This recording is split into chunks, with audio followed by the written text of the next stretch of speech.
ఎప్పటికప్పుడు తాజా వార్తలను అందిస్తున్న ఏపీ పవర్ న్యూస్ కు స్వాగతం. అనకాపల్లిలో ఘోర రోడ్డు ప్రమాదం. టిప్పర్ లారీ బీభత్సం, ఒకరు మృతి. అనకాపల్లి మండలంలోని రేబాకా జంక్షన్ వద్ద శనివారం ఒక ఘోర రోడ్డు ప్రమాదం చోటు చేసుకుంది. అతివేగంతో వచ్చిన ఒక heavy load tipper lorry road పక్కన ఆగి ఉన్న బొలెరో వాహనాన్ని బలంగా ఢీకొట్టింది.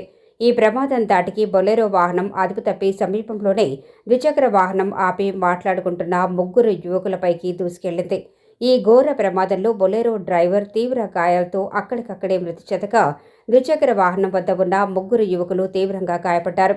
స్థానికుల సమాచారంతో ఘటనా స్థలానికి చేరుకున్న పోలీసులు క్షతగాత్రులను అత్యవసర చికిత్స నిమిత్తం అనకాపల్లి ఏరియా ఆసుపత్రికి తరలించారు. కాగా ప్రమాదం జరిగిన తీరుపై మృతుడి బంధువులు మరియు యువకుల స్నేహితులు తీవ్ర ఆగ్రహం వ్యక్తం చేస్తున్నారు.